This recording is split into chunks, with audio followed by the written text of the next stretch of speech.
Well, I believe that women can lead very productive, active lifestyles well into their 70s, 80s, and beyond.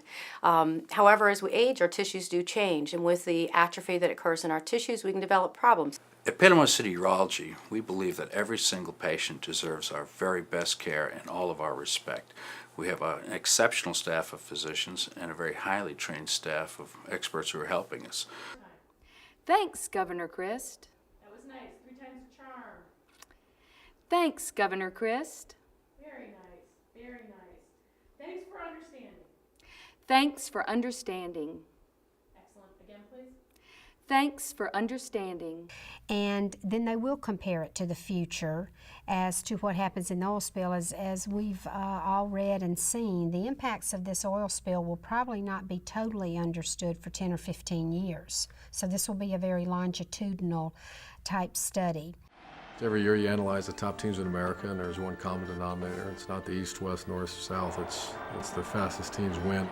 It was a big factor in that game because we think that was our advantage. They couldn't. 30 guys beside you who are running 4.4s, you know it's pretty much based on speed. One thing he wants these guys to learn is, someday they're going to be dads, and they need to learn to be a good dad. He's drawn me some plays, and they're really good. They're really good. Sometimes they don't have all 11 people on the field, and we're working on that. This hero, John McCain, is one of those few. Sitting in this convention hall or watching on TV at home, it is all but impossible to fully grasp John's sacrifice for our country.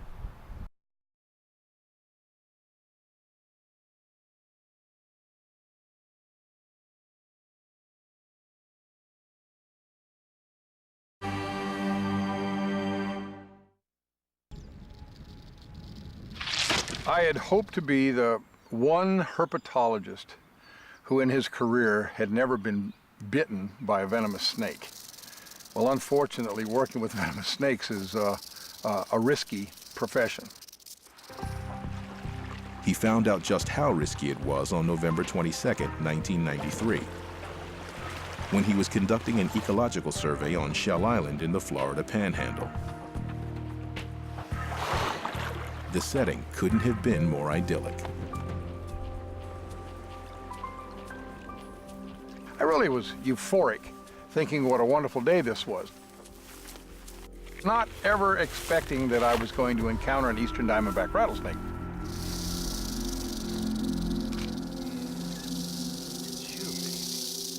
Well, I wanted a photograph. The light was right, and I had my camera with me. I took several photographs of the snake. At that point, that should have been sufficient. And I'll never know why I decided I had to pick the snake up. Oh, nice.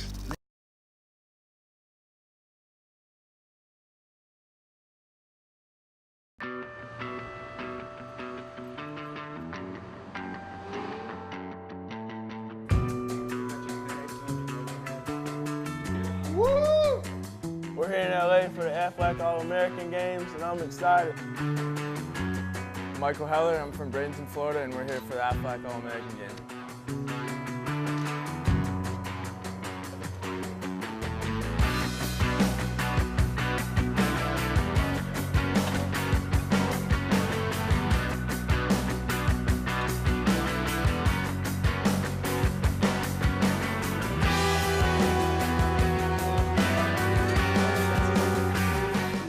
On behalf of Aflac for your participation in the game this year. Proceeds for this game will go to Think Cure the Dodgers, Pediatric Cancer Foundation.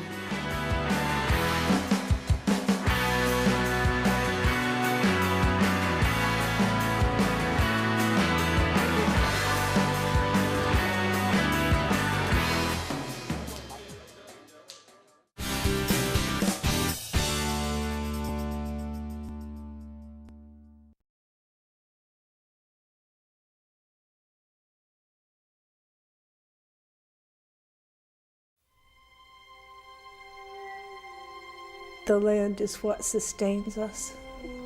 This is home to me. It's a part of us. You really cannot separate the land and the people of Florida and how important that is, whether it's the coastal dune lakes or that we've got this beautiful white quartz sand that migrated down from the Appalachian Mountains thousands of years ago that is so unique.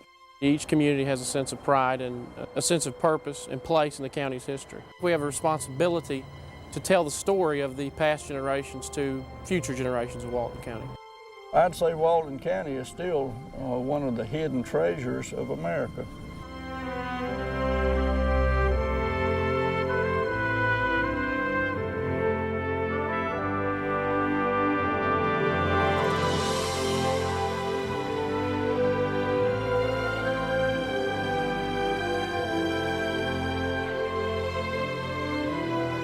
Walton County is named after George Walton Jr.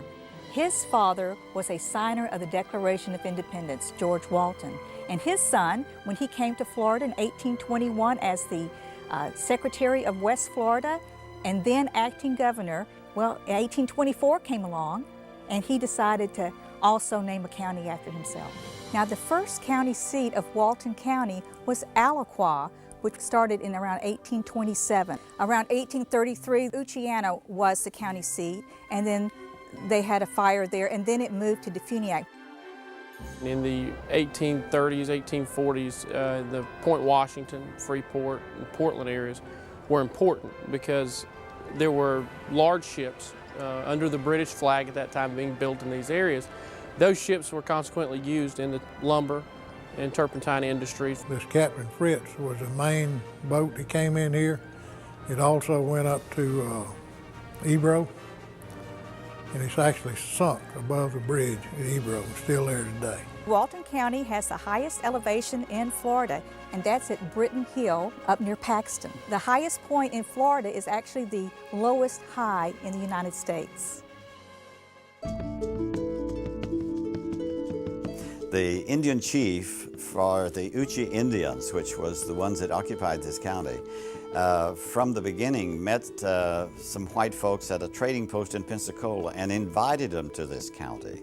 Basically, good relationships always existed. Chief Story from here was the last chief that we had living down this area. Now, he actually learned English, spoke it well, named his children English names, and this, I think, is an unusual kind of relationship that Walton County had with its Native American.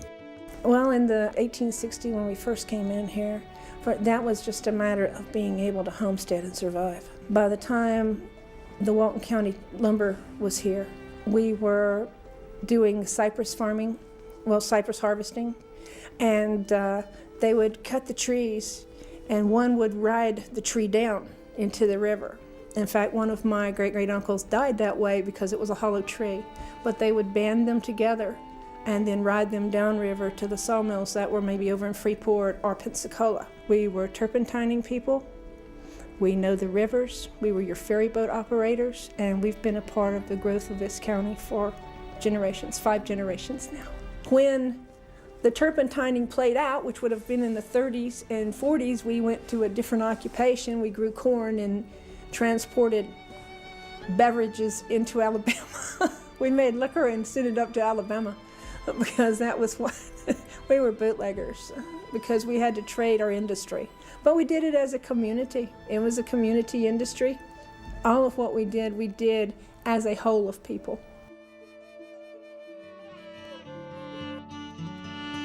In the late 1800s and early 1900s, of course, the steam engine was all we had coming through here, and it had to replenish its boilers every now and then, of course, putting out all that steam. And Mossy Head had access to a lot of water, and we here knew it always was the place that the train would stop. And some people even met the train in Mossy Head. You know, in those days, you could actually mail a letter on the side of the train. I lived 6 miles from town on a farm, and I could lay in my bed and hear the train come through town. I could hear the whistles, I could hear the rumble of the steam engine, I could even hear the shush of the steam as it stopped. Freeport was a big lumber operation over there. Turpentine, naval stores, you know, that's about all there was. They had steamboats that came from Pensacola to Point Washington, and they would load up lumber and take it to Pensacola and ship it out on these big schooners all over the world, that virgin pine timber. If it hadn't have been for the lumber industry, timber industry, and the turpentine